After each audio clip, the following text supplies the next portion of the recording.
The first of hopefully many seasons of Diablo IV is just around the corner. After a brief teaser on social media on Wednesday, just a couple of days ago, of the map of the playable world of Sanctuary in the game being covered and taken over by an encroaching darkness, we finally have what it all means.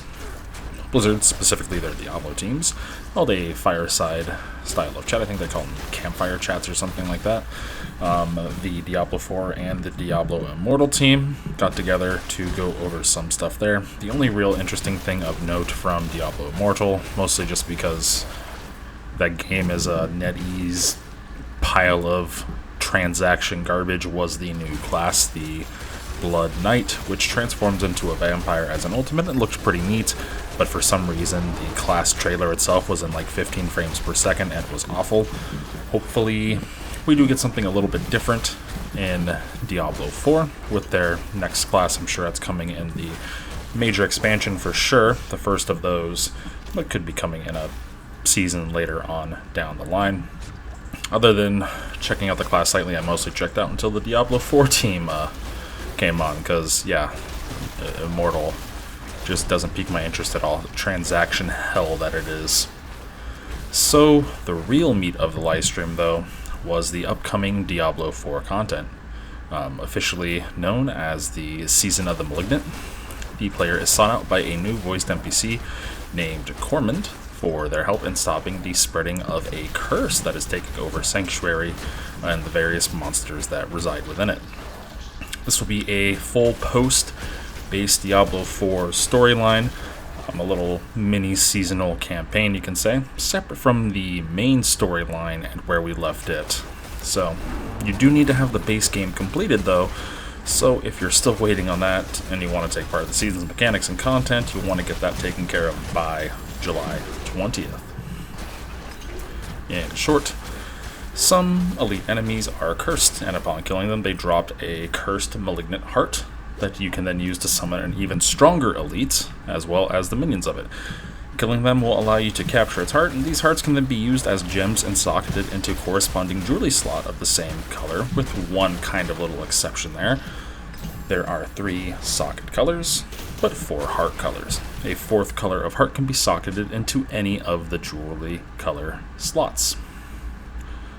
Aside from finding special corrupted elites in the wild, you can come across special dungeons, malignant tunnels. These will have a guaranteed corrupted elite at the end of them, with a bit more to them, and I'll get to that in a moment. So these really are like the returning of legendary gems from Diablo 3. Overall, they said that there are 32 different malignant hearts that you can collect across 4 different categories, split across 4 different colors for your 3 colors of socketed jewelry. So a bit more on that real quick. Jewelry in this season will drop with a special corrupted socket that these malignant hearts will be able to be put into. If a socket is not on a piece of jewelry, you can then add a socket to that, much like you can on the Eternal Realm and Hardcore Realm at the jeweler. However, this new socket will now add a random color to the piece, so you can socket in your malignant hearts. The malignant hearts will have varying potencies and levels, so if you do end up out-leveling the ones you're currently on, you can then salvage these into a material, and then here's where more comes in with the tunnels. At the end of each tunnel, you will be able to use the Catalyst of Corruption to craft a malignant heart. No news on how precise the crafting will be, but that is another option of content you can do here with the season. More than likely, it's going to be very basic, maybe even choosing a color at most, with just a chance to have that color by spending more of the materials you get from salvaging the other ones. Aside from this new mechanic, 6 new unique items are being added, as well as 7 legendary aspects. The uniques and aspects will be added to the external realm as well when the patch goes live on July 18th, ahead of the season start on July 20th. So July 18th is when we will see that patch download. Now, they did state that it is currently up in the air on how and when and if they are going to implement these seasonal mechanics into the Eternal Realm or future seasons going forward, particularly on how about it can make the gameplay loop more complex or needlessly complex, and I think this is a fair concern, because if you take a look at how Path of Exile runs it, They stack their new seasonal content one on top of each other, as you progress to the endgame. It's still there as well. It can become kind of diluted, though it does give players an option to focus on the endgame content that they do prefer, but seeing as how it's only Season 1, it is only one bit of content we have here.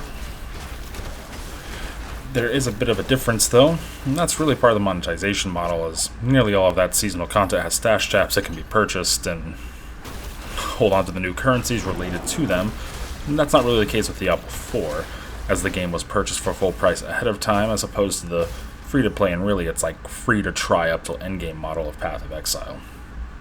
Another major part of the season and seasons going forward is the season journey. This is broken into multiple chapters. Season of the Malignant will have 7 total chapters. In the preview, 1 through 4 are numbered, while the 5th, 6th, and 7th chapters have icons representing them instead. Each chapter will consist of different challenges you do to earn favorite points, which in turn level up your battle pass, which I'll cover in a moment. Not every challenge needs to be completed to advance a chapter either, only a majority of them, so you can pick or choose the available task you want to complete to advance it for the most part. Completing chapters will award you with a few things, such as caches of materials similar to the ones you get from in-game rewards, greater favor drops, which level up your battle pass, as well as aspects for your Codex of Power. Each new task will award some favor as well for your past progression.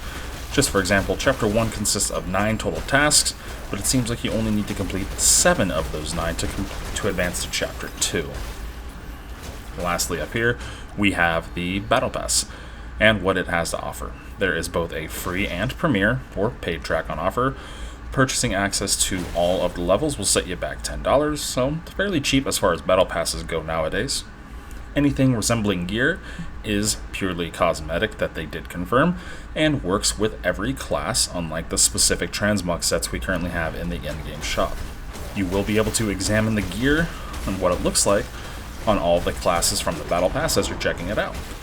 And there are a total of 23 free reward tracks, as well as the remainder 67 being paid.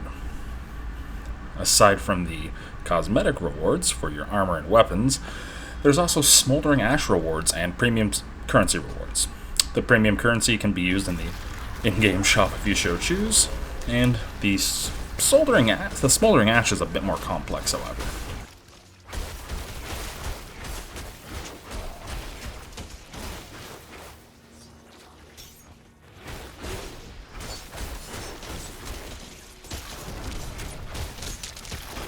Smoldering Ash can be used to obtain seasonal blessings. Now, let it be clear that this is technically power you are earning and unlocking.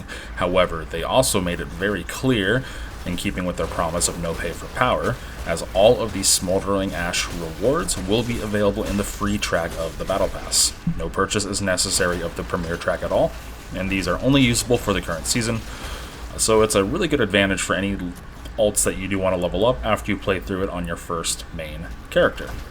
And these seasonal buffs can't really be applied until after level 40 anyways.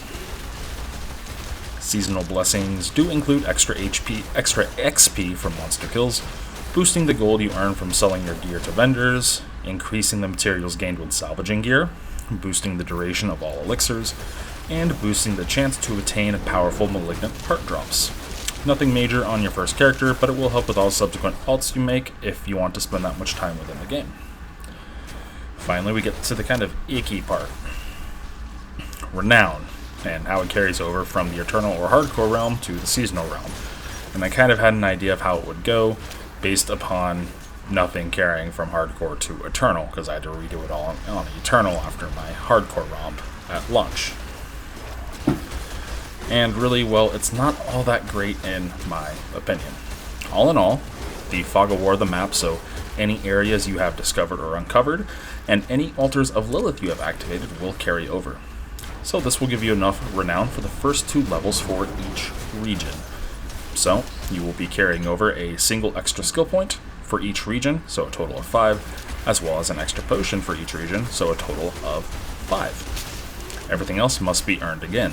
So, completing your Codex of Power, traveling through every dungeon, doing all the side quests, clearing strongholds, collecting waypoints will all need to be done again.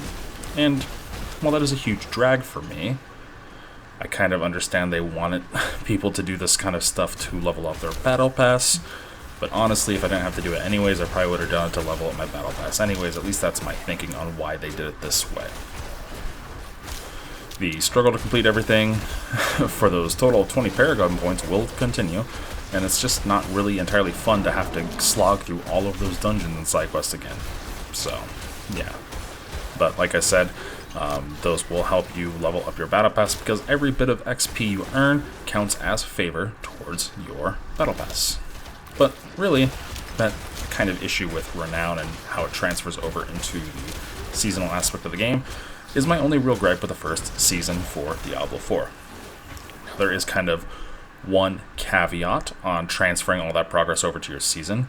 Starting on July 18th, or just before you start your seasonal character on the 20th, you will need to log on to a character that has everything progressed, or multiple characters if you have a different character for each region, as someone said in the live stream, which seemed kind of weird. So, log into all your characters, get all that progress transferred over, so you can clear the map and have all those altars already activated and get that little kind of head start. But like I said, the Renown carrying over is really my only gripe with how the season looks like it will be coming. Hopefully these seasonal updates will carry over as extra content you can come across in subsequent seasons, and hopefully even to the base game. Extra content there for more casual fans is always a good thing, I think. Obviously,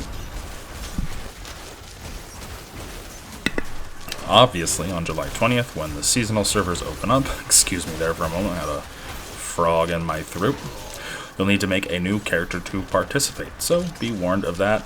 It's kind of how seasonal games work in ARPGs. They're based around a new story, so it is what it is. It gives you more content and ways to level up. So yeah, on July 20th, the seasonal servers open up. You'll need to make a new character, so collect all those little altars and clear that map. Easy level 2 Renown and a good start for your Season of the Malignant.